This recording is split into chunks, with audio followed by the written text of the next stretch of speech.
me.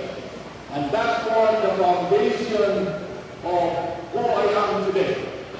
So, thank you, Adventist Education, because I am serving the Lord God. Today, I will be sharing with you a message that is also being simulcast shown in the Hope Channel right now. This is the final message of my sermon, Journey through the Sanctuary and Salvation. Kinsa may nagsubaybayan ang atong Hope Channel. It is littered all over the books in the Bible. Daghan yung makita niya ang mga sanctuary messages. But we just do not know about it, or sometimes we ignore about it. Sanctuary message is very beautiful, very important for Adventist faith, because that is the peculiar trademark na kita is sanctuary message.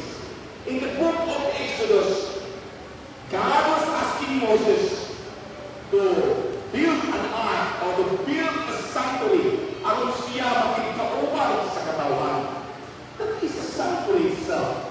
In Leviticus, God told Moses, isulat kini mga palaod o kanang palaod na gitawag nato og ceremonial laws. Nagtudlo ka ngadto kang Kristo. In fact, Jesus Christ is the fulfillment of the law. Psalms, Ezekiel, Daniel, Isaiah, Jeremiah, they are all talking about Jesus Christ, the embodiment of the sanctuary. All books, practically in the Bible, talking about the sanctuary.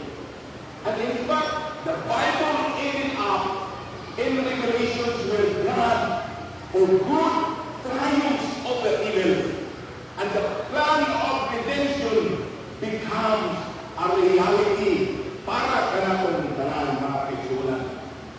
Ang atong titulo sa ato nga mensahe karon sa buntagon, smile because you're on camera.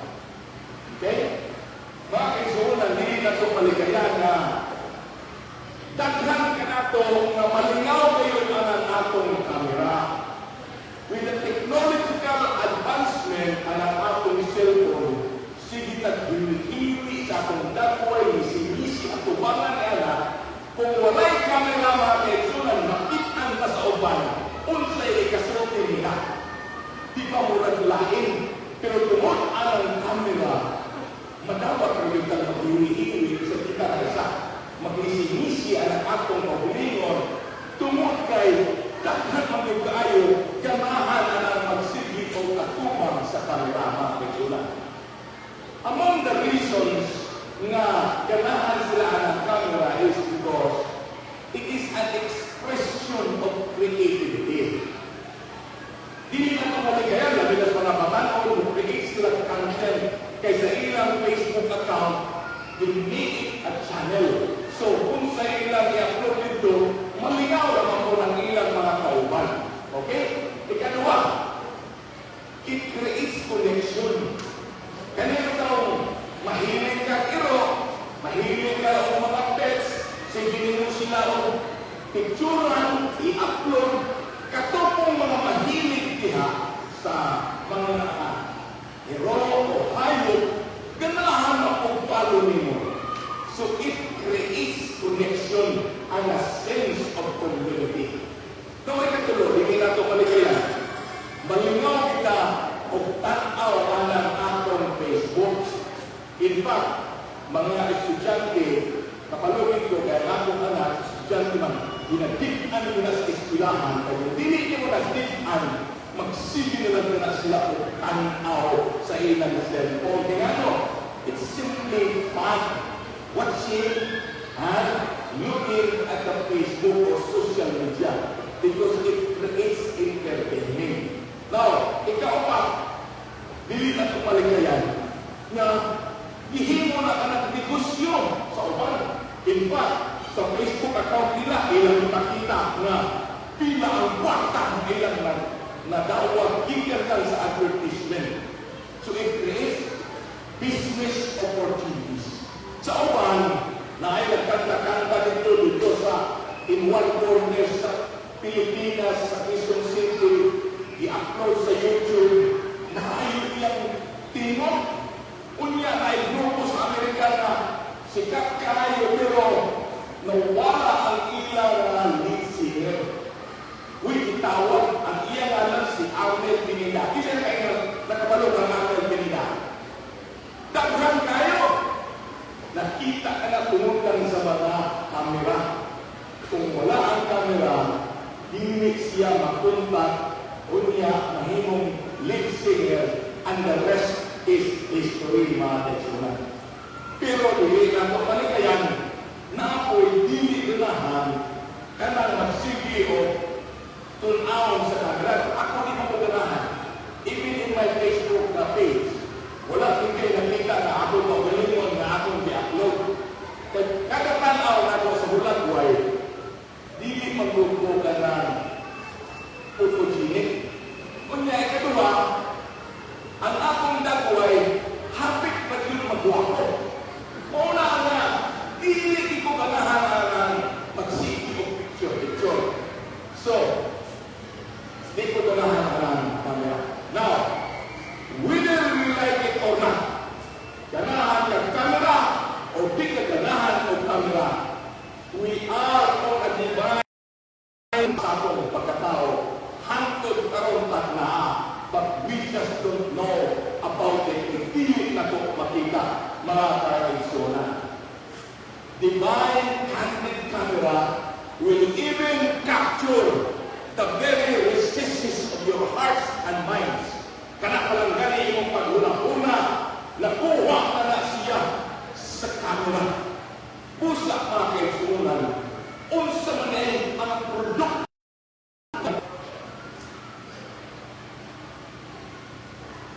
Revelations 20:12 na akong ibasa karon na ay pasinaan, there is a heavenly judgment going on.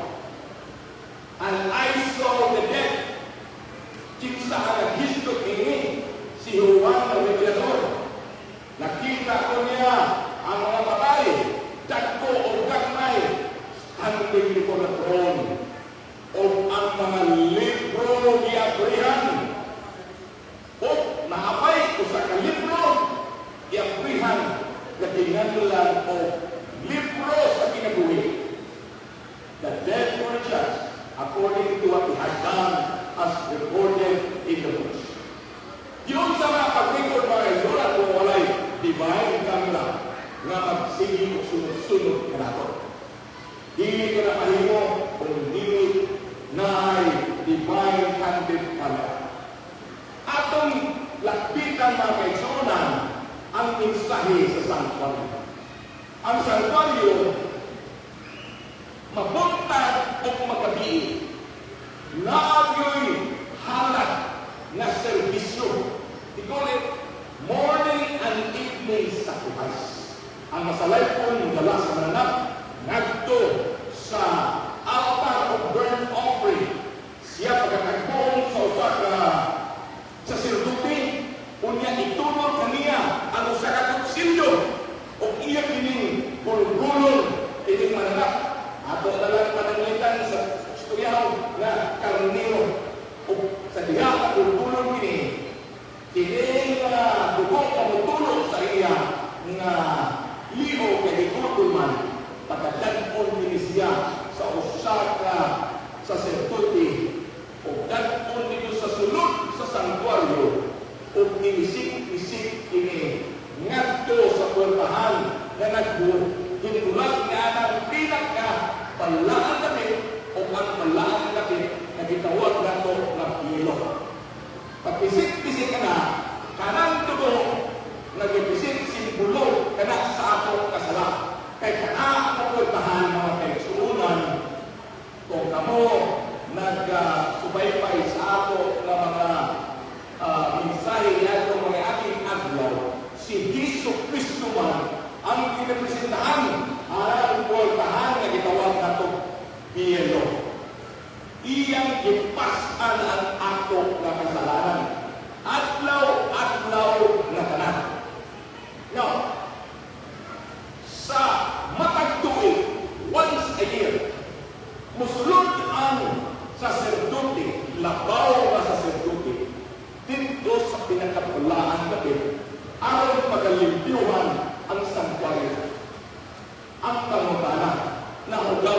biyahe ang santuaryo.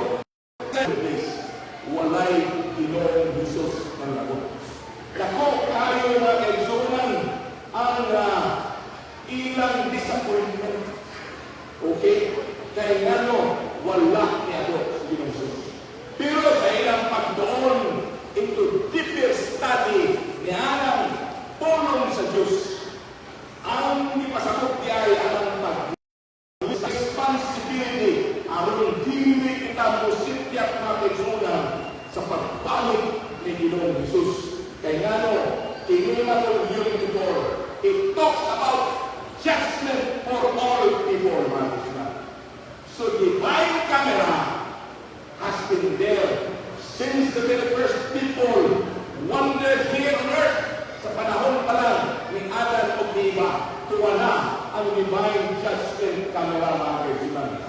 Ang buong kalibutan nga imong gikinukuha ang imong katawan gikan sa pagkakulipon sa Ehipto, unya ginalas kamingawan aron lang imong pagkapatyon.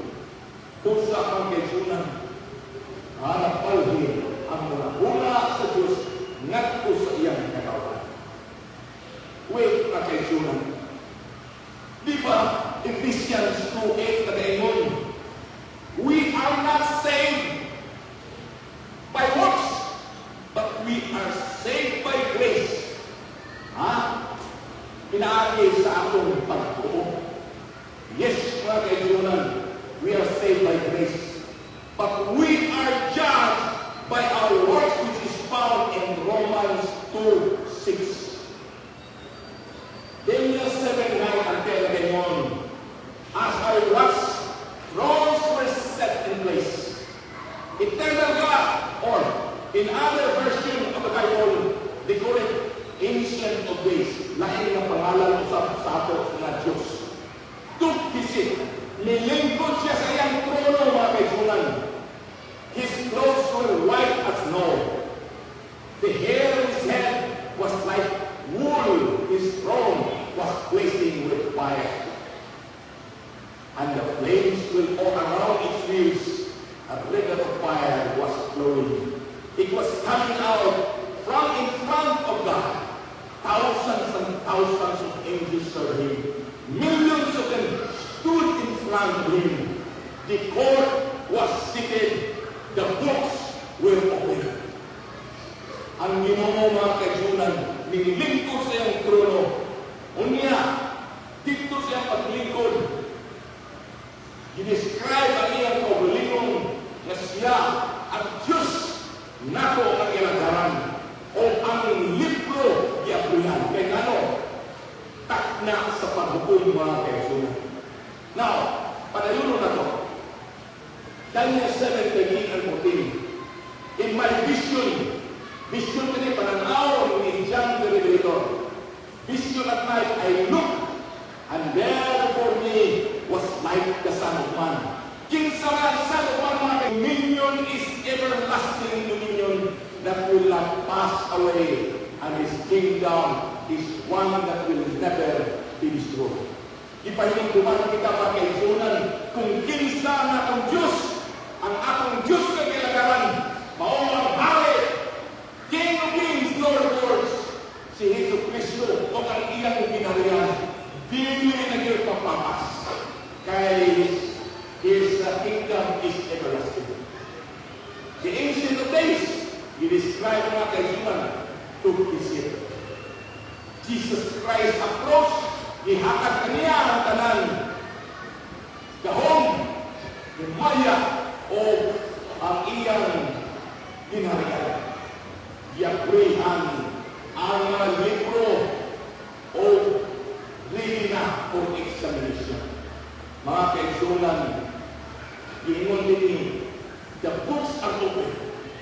Records of every life are presented for examination. Judgment is going on. Judgment is going on.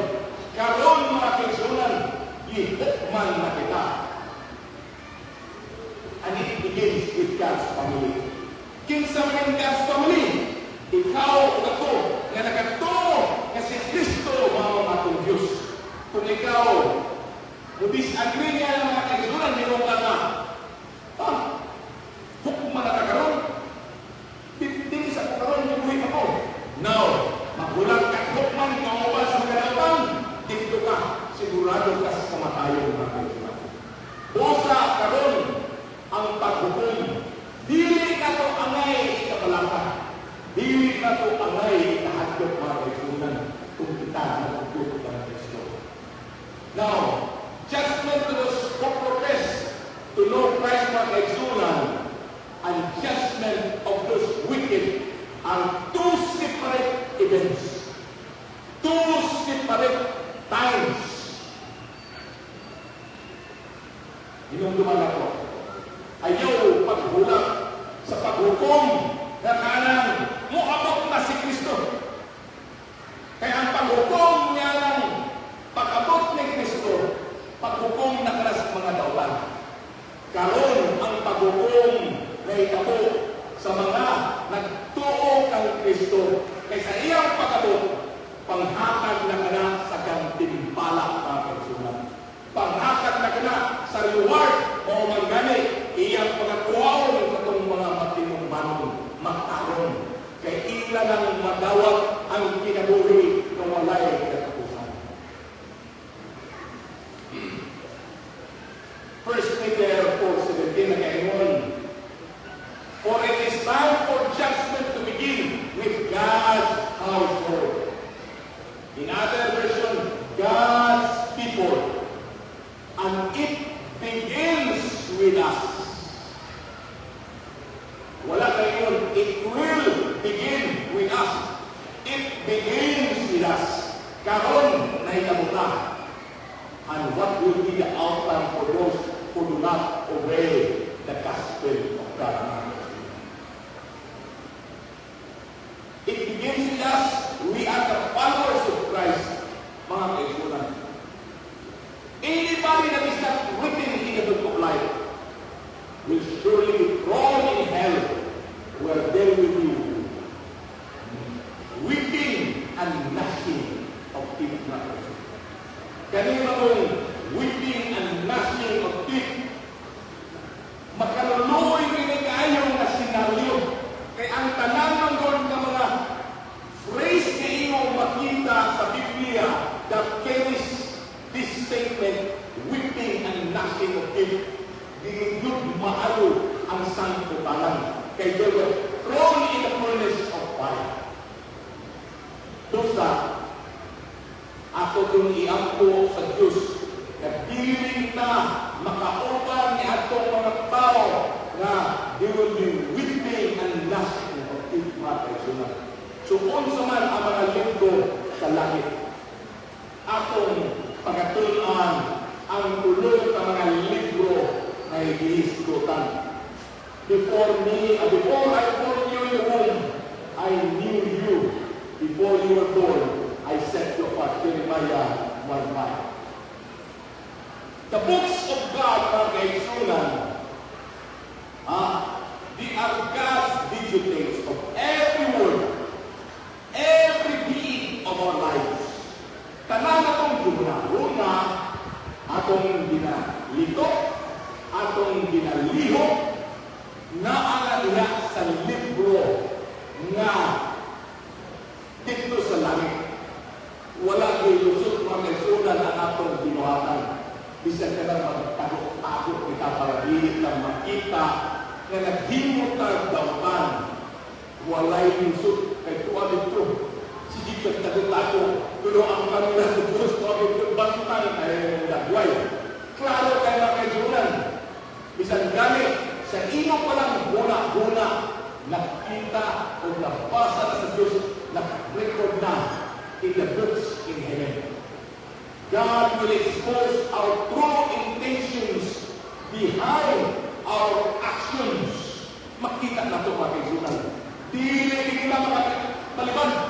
Kaya ano, in legal proceedings, kung naay may presentar o prima facie evidence that forms part nga judgment to be clear beyond reasonable doubt. Mauna ka na ang ebidensya na gihatag sa Ginoo, pinaagianan candid camera. The books of life, ang una na itong libro ng pagkahindutan, Revelation 20:12. Makinig ipasa kanila. And I saw the dead, the great and the small, standing before the throne. The books were open. Another book was opened, which is the book of life. The dead were judged according to what they had done, as recorded in the books. Philippians 4:3, whose names are in the book of life. Okay, Revelation 21:27. Nothing impure will ever enter it, nor will anyone who does what is shameful or deceitful, but only those whose names are written in the Lamb's book of life. Kinsa lamang ang masulat niya mga kaisan, katong mga tao ang ilang ngalan na sila nagkinabuhi sa pagkamatay. You can join us in the singing, Is My Name Written There? Or, Lord, I care not for riches. Ha? O kinsa maka-piano din eh, Lord, I care not for riches. Ha?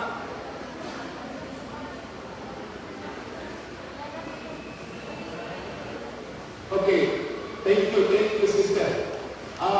Is My Name Written There? We'll just sing one or two stanzas. The reason why I sing this, because when we sing this, dako kini kayo kalatuban sa atong kinabuhi.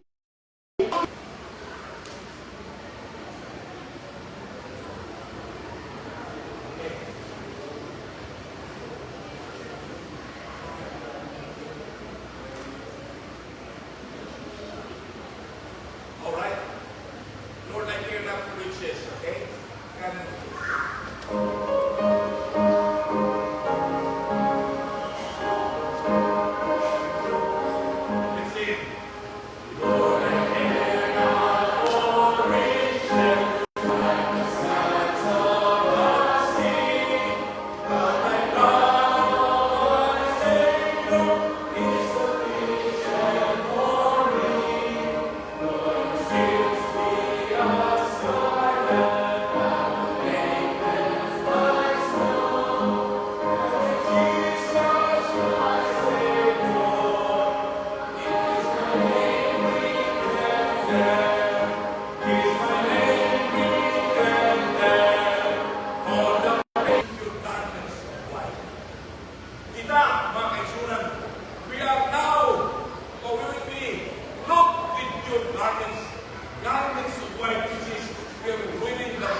Wala tayong pagsabot-sabot sa dautan sa atong